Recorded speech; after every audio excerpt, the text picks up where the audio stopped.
Hey, we're back after a week off, and we got a lot to catch up on. Gonna catch up on some of those things that we missed with Formula One, IndyCar, and NASCAR. There's been a couple things in there. Yeah, and Eric's life changed a little bit. We'll talk about that and more right now.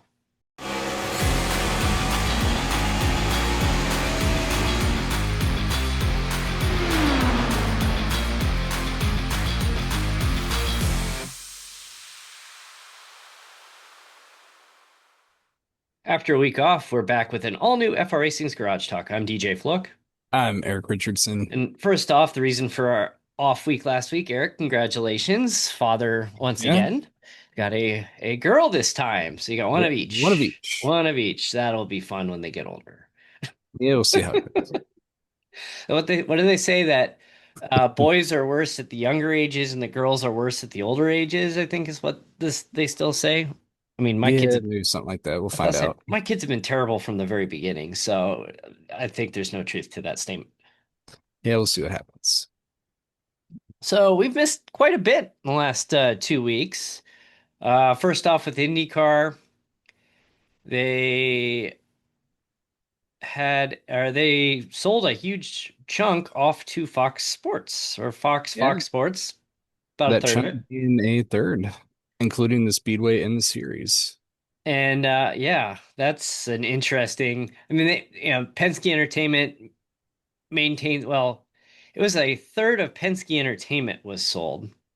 They maintained control, but yeah, there's a pretty nice cash influx there to hopefully improve the series, Yeah, if they can put that towards marketing and getting people in the stands, they're or all just going to make their money back let's just get a new tenfold. car. Like we've been talking about it for years. We've been running basically the same car since 2012. Like let's stop delaying that. Get It going. was supposed to be what this year, then got pushed. Now it's what, I think it's 2028? 28 is the latest I've heard. It's time. They need a new car. And Hopefully, the new one, it won't be so dependent on the aero package, especially just the example of the Indy 500. And this year it really played out. You had two lap cars that were swapping positions, but then cars three, four, and five in line, they couldn't do anything. mhm. They need to be able to make passes further back in the field. So if they can find a car that can allow that, we're going to see this series just take off and be tremendous. Yeah. Yeah, I mean it's easier said than done. It's Yes. and there's a I lot am of not an very engineer, yeah, so I don't there's know what I'm talking about. right. And there's obviously a lot of variables in there with the different the different tracks that they're competing on. And oh, there's a rumor Iowa could get taken off the Indy schedule next year. Um, I mean, that sucks, but based on how the last couple of years have gone, maybe not the end of the world. A lot of it does not help with the track repave. No, the track repave has been terrible. The Just before that, the passing was phenomenal. Yeah, yeah, it was a great race. The attendance was abysmal this year. I mean, you could tell Hy-Vee was driving a lot of that. Yep. Uh, Hy-Vee was the sponsor of the Xfinity race, I think. Yeah, they're still doing stuff. Yeah, yeah, like they were the sponsor. I mean, they still sponsor, but they actually moved. I mean, what does that say that Hy-Vee ends your sponsorship of your IndyCar race and moves it to the Xfinity series, not the Cup series, the Xfinity series? Like that's not a good look for IndyCar. Even just overall, nothing is a good look for the Cup Series right now. You No. had ARCA that was running faster than the Cup cars. That's not a good look either.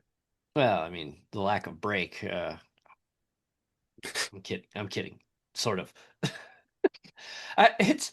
I was watching the ARCA race at Iowa, and it's kind of sad at times watching because like you see these teams are on like shoestring budgets. They barely have enough. Like they're begging for like teams are begging for like a last second sponsor so they can buy another set of tires for the weekend because they don't have enough to make it through the race.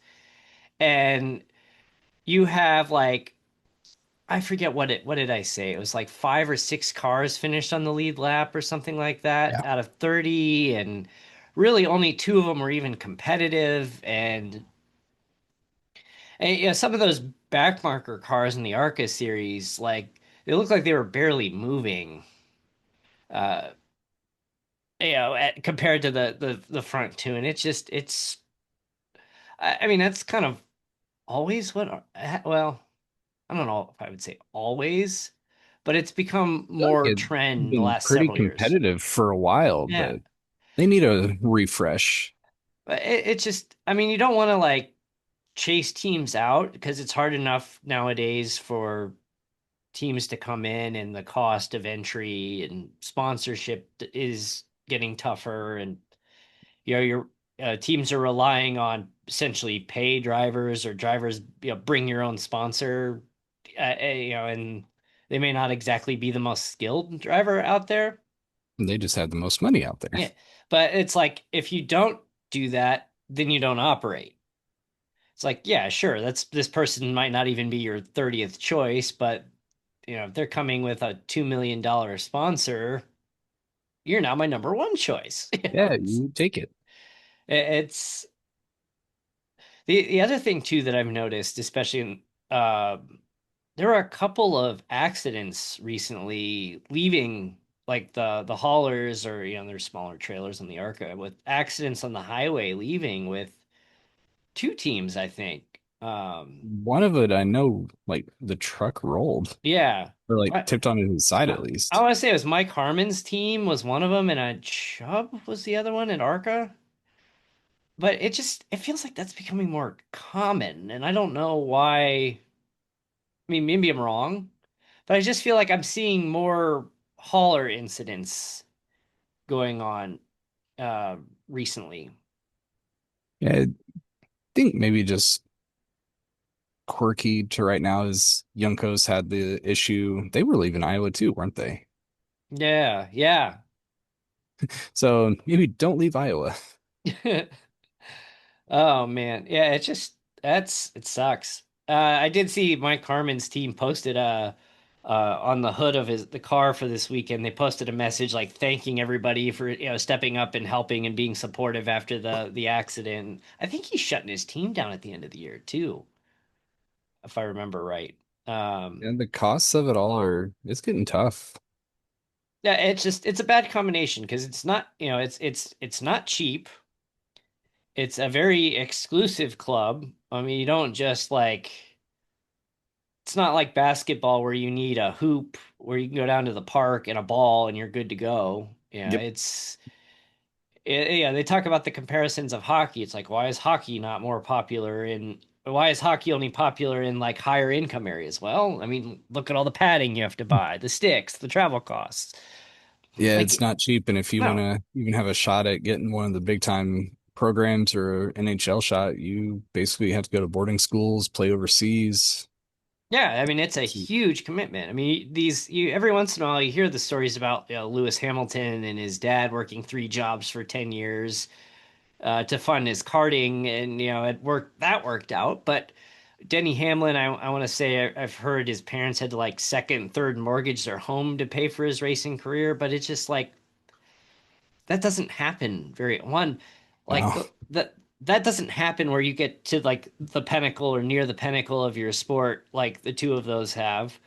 Uh, but it's just like how many people have tried that and have turned in, financial ruin in the process that we don't hear about.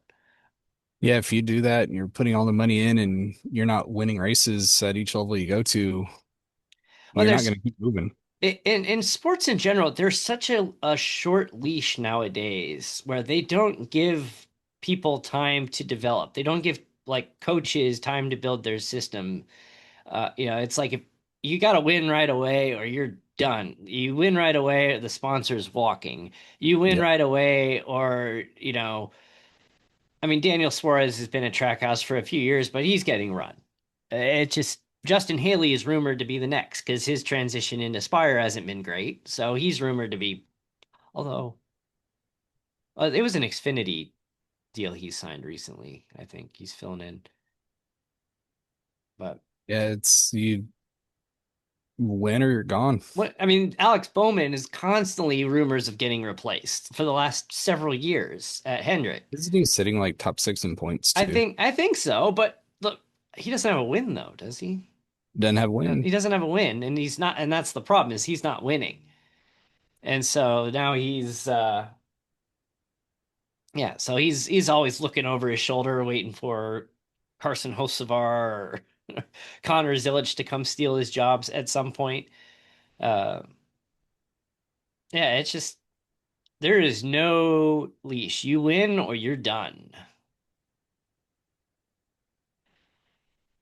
Yeah, I'm Oh, what pulling up else? the point standings right now. Alex Bowman is actually ninth in points. Is he in the playoff? Yeah, he's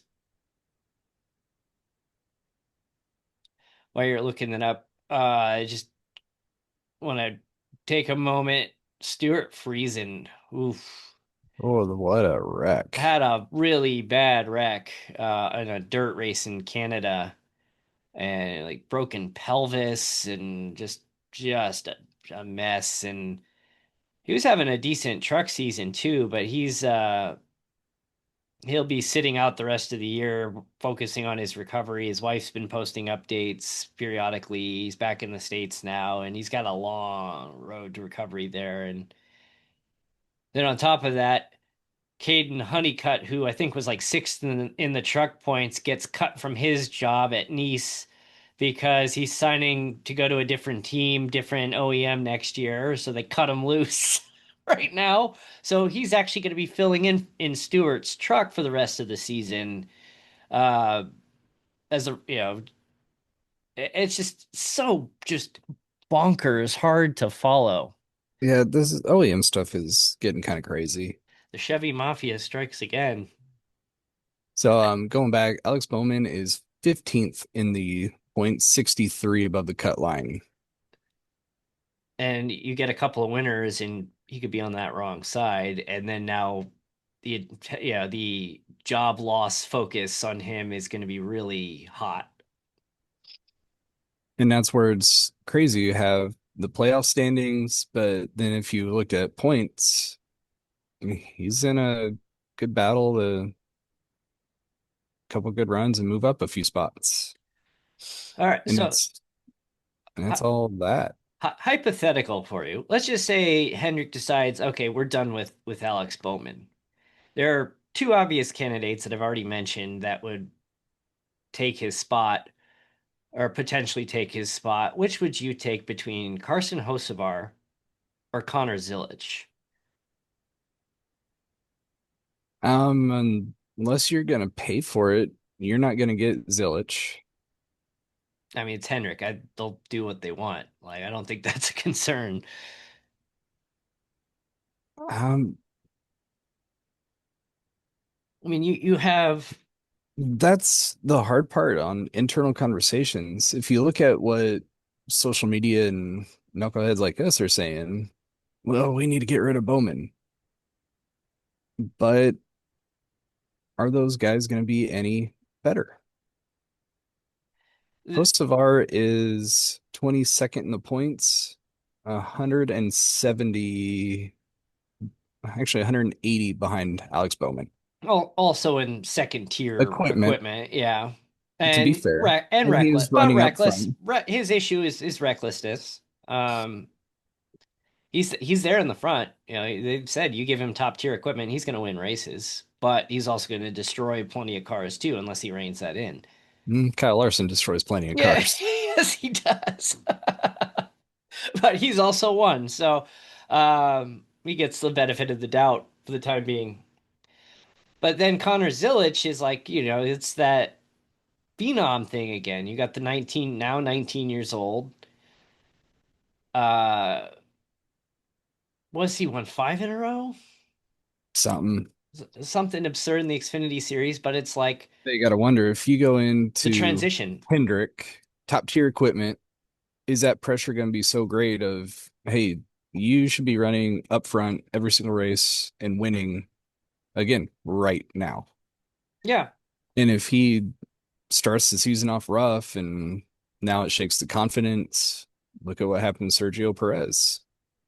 And There's car another, issues on that too, yeah, but another, the another same. comparison is look at John Hunter Nemechek, who I'm not saying John Hunter Nemechek and Connor Zilisch are in the same ballpark. I'm not, but in the Xfinity series, John Hunter Nemechek was winning races. He was, in better equipment, but he was also in a championship for his last full season there. Like he could put himself up front. You move him into the Cup Series, granted, legacy hasn't exactly been great, but still, like he's making enough mistakes on track that that's not an equipment issue there. There's wrecking cars, and he finds a way to still run into it Or spin with plenty of himself, or time. yeah, Even Ty Gibbs, Xfinity champion, yes, went good. right up. That's a better And there's example. He's in top question tier equipment. marks. There's question marks on him. He's getting closer maybe to a win, but I don't know. I don't think I would even. Got his million Zilch would be bucks. a great pickup, but it's a gamble. You may take him for a couple of years and be like, May flame out. we don't, we need to move on. Wouldn't be the first time that a young stud comes into the Cup Series, gets a good Then maybe you ride, see and Bowman get picked up, you steal Zilch away, and Trackhouse takes Bowman, and now all of a sudden you see him running well, you look win a at couple races, and you're like, shoot, maybe we should have kept him. if you think about it, look at like the fourth driver from Hendrick. I mean, it was Jeff and Jimmy and then Dale for a long time, and who was mixed in that fourth car over the last 25 years? Um, Oh, you know, geez, I'd have to go back and look. but like you had Kyle Busch in there for a while when he was like 18 or 19, and I don't know if he was necessarily great, but he wasn't Kyle Busch of now. But like you What look at for like Hendrick, what does that fourth car even need to do? I don't know. But Because like right now, points, you're sitting one, two, three. yeah, one, two, three, and then the fourth wheel basically. But you've had Kyle Busch in that fourth car. You've had Brian Vickers. You had that stopgap with end of career Mark Martin. You've had Casey Mears. Uh, Casey Kane was in there at one point. Hmm. Who else?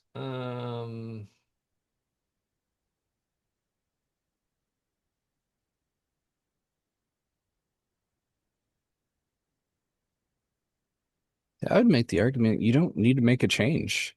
No, I don't think you do either. But like this And is Bowman has had some bad luck go his way this year too, where he'd be running up front and just Homestead. He had a win, but the tire strategy call and then brushing the wall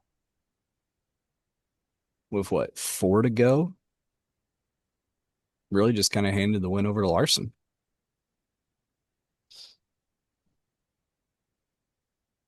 I want to see a stat because if you okay, here we go. This is what I wanted to see. All right, so Cup wins by driver for Hendrick Motorsports. And I want to go to the bottom of the list just to see what names are on there. You're like, wait, what? All right, so remember Ricky Craven was in there for a while? Yep, part of the 1, 2, 3 finish. So let's see. 2003, Joe Nemechek, front row Joe won a race driving a Hendrick car. Casey Mears had one win. Brian Vickers had one win. Jerry Nadeau, remember Jerry Nadeau? Had Yep. one win in 2000. Ricky Rudd had four wins in the early 90s. Kyle Busch had four wins in his 3 seasons there. Ken Schrader had four wins. Mark Martin had 5 wins in 2009.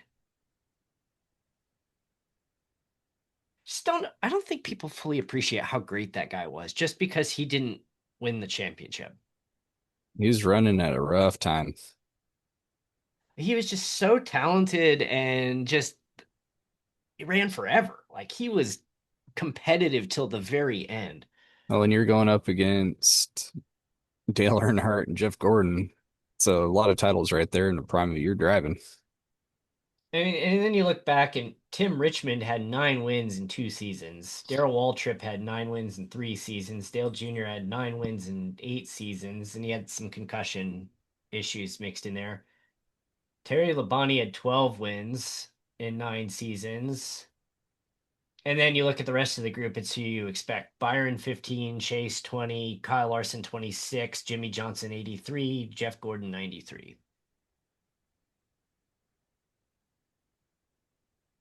I, if I'm them, I don't make a change. I Got to don't think tune out the noise and they largely have. I mean, I think it's not as much Hendrick and Jeff Gordon tuning out the noise. It's Alex Bowman tuning out the noise is the issue because it's the last thing you need to do is him get the yips because his job seat, he thinks his seat's hot, even though he's been repeatedly told it's not. yeah, we'll see how he does. We got Watkins Glen coming up this weekend, so we're going bowling. We're gonna go bowling with the. We have another SVG versus Chris Buescher battle at the end, like last year. That was so good. Oh yeah, that'd be great. And that's the respectful racing too. Yeah, With oh, for sure. SVG got into Buescher and even after race, he's like, I knew it was coming back. And he got shoved in the bus stop and Buescher won. And he's like, yeah, I knew it was coming. I did it to him. He did it to me. It's fair. The the thing that's I think watching the road courses in like the 80s and 90s was really difficult just because of the camera limitations. But then when you add in like, they put the camera on the wire and then they shoot it down the wire like when you're coming down the stretch to the bus stop and you can just follow the cars that whole way. Hmm. And then or like a drone following through the bus stop that and giving that camera angle has just added so much to those road course broadcasts. And I think mainly why I didn't like them as a kid is like, oh, let's pan to camera 12 and you can see the leader way back there coming into view. Best part But back in the day were the pedal cams. oh yeah, and they don't do that nearly as much as they should. Like SVG with Chicago, I think. I mean, I know they've done it since, but that's like the one that stands out. Was watching his footwork in He's really the only Chicago. one still racing that way too. Yeah. Oh, so we've gone. We talked a little IndyCar. We talked some NASCAR, Formula One. Yeah, IndyCar's coming up to Portland. Yep. Will it rain? That's a great question. We'll have Portland coming up, and I'm seeing there's a chance of showers. There's always a chance of showers in Portland, but May hopefully it won't delay the start of the race, but might start a little soggy. hmm, We'll see if as it gets closer and that forecast becomes a little more clear. Hint, hint. yeah, will be declared a wet race. Formula One. We're on summer break. They're on summer break. Ferrari needs to hire a team shrink. I think a lot of teams have now started to just check out. I mean, Lewis was basically calling for his own firing. I mean, it's just, he basically said, how all those great drivers that went into Ferrari over the last decade plus, and with Sebastian Vettel and uh, Kimi Räikkönen, and didn't win. Well, actually, Kimi did win. Uh,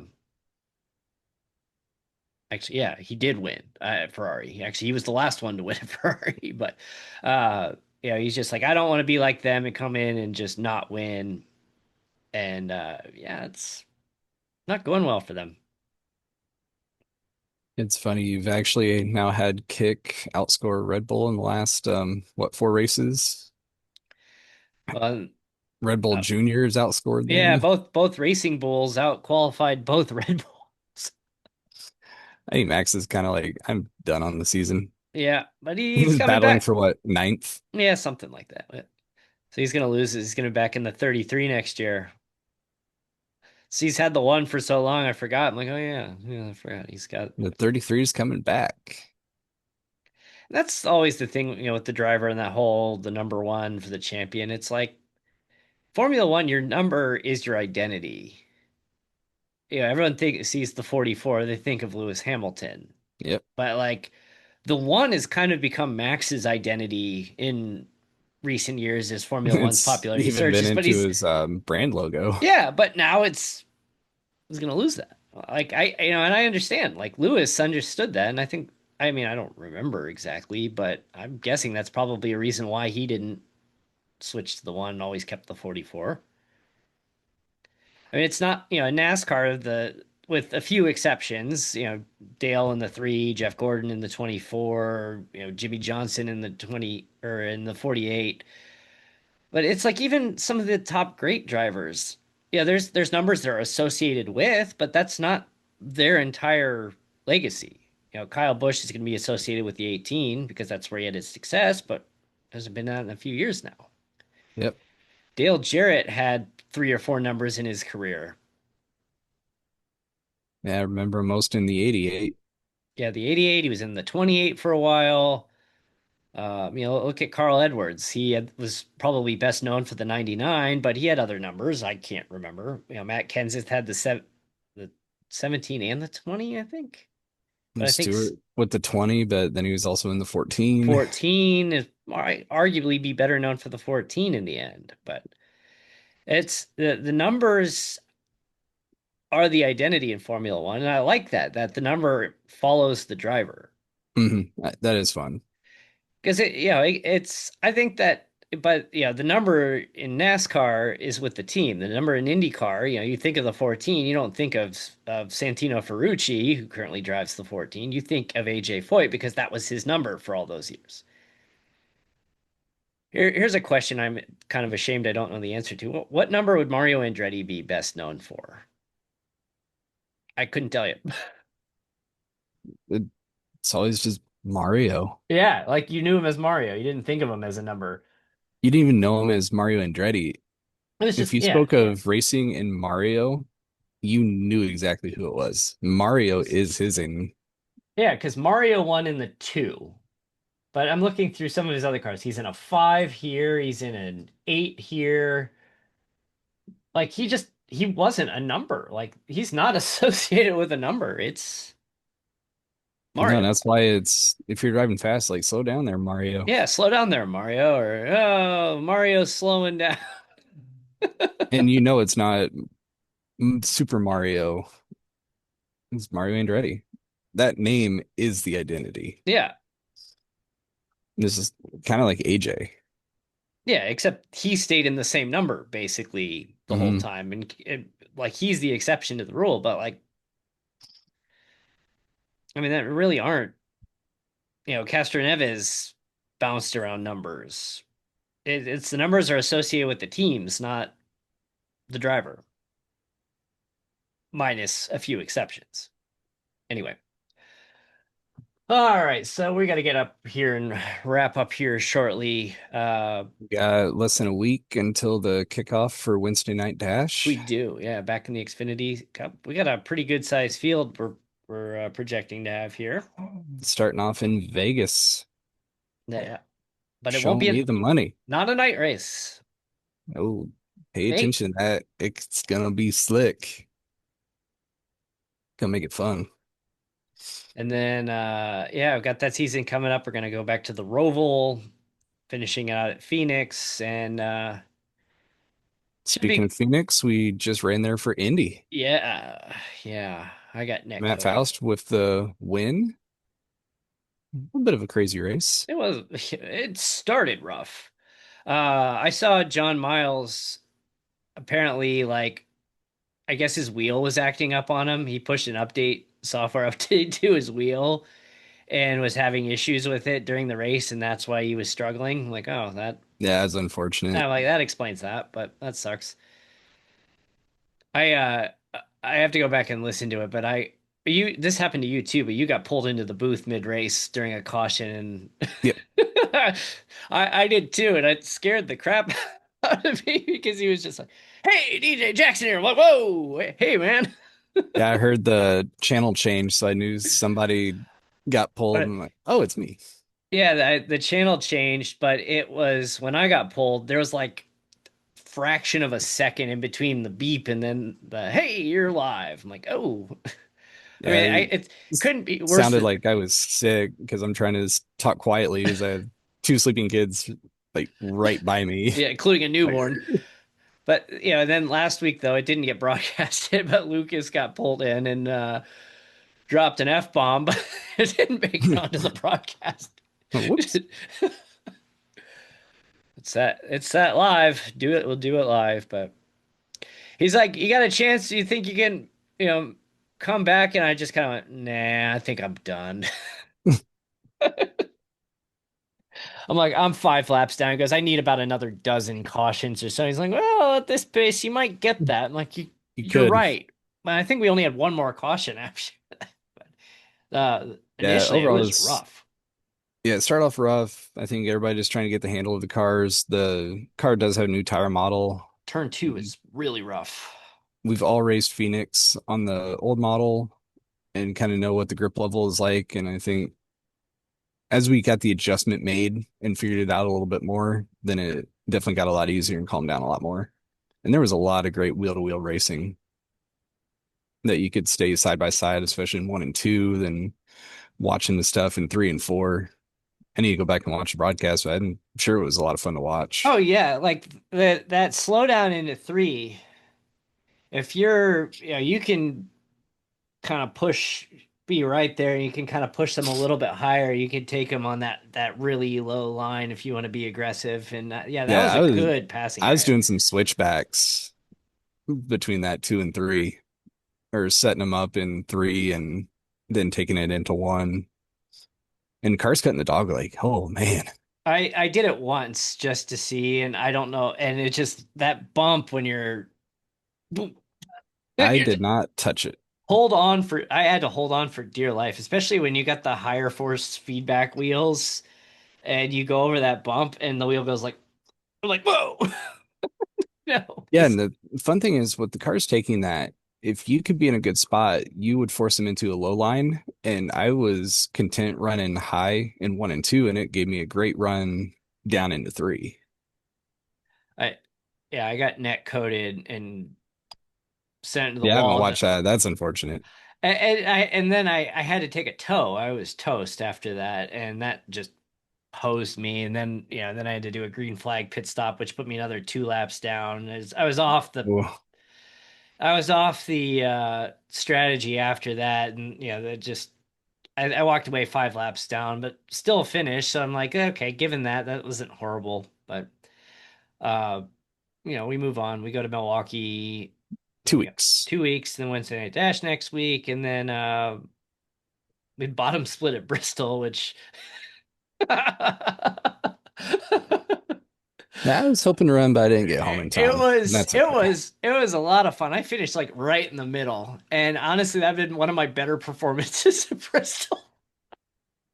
But it was just especially early on. It was like a late afternoon race. It wasn't as hot, and like first turn, maybe it was second lap. Car didn't stick very well, and there's people sliding everywhere, and you see the smoke, and you're just working your way around and just navigating through the traffic as everybody got split apart. It was wild, but it was I like I th- if I'm doing this for like an hour plus, this room is hot, so it's like I will get like sweaty and all worn out, but I was like just dead after that, and it was only like a 25-minute race because it was just so intense. But anyway, we gotta wrap here for today. So be sure to tune in to Wednesday Night Dash next Wednesday on Stadium Scene TV at Stadium Scene on YouTube. And yeah, we got our upcoming schedule for bottom split in Indy Racing World Series. And check us out at FR Racing Online and frracingonline.com. Yeah, a couple weeks for bottom split in Indy. Formula One is on summer break. NASCAR's at Watkins Glen going bowling. See if they hit a strike or not. And Oh, IndyCar is in Portland. So check it out. And thanks for tuning in. Take care.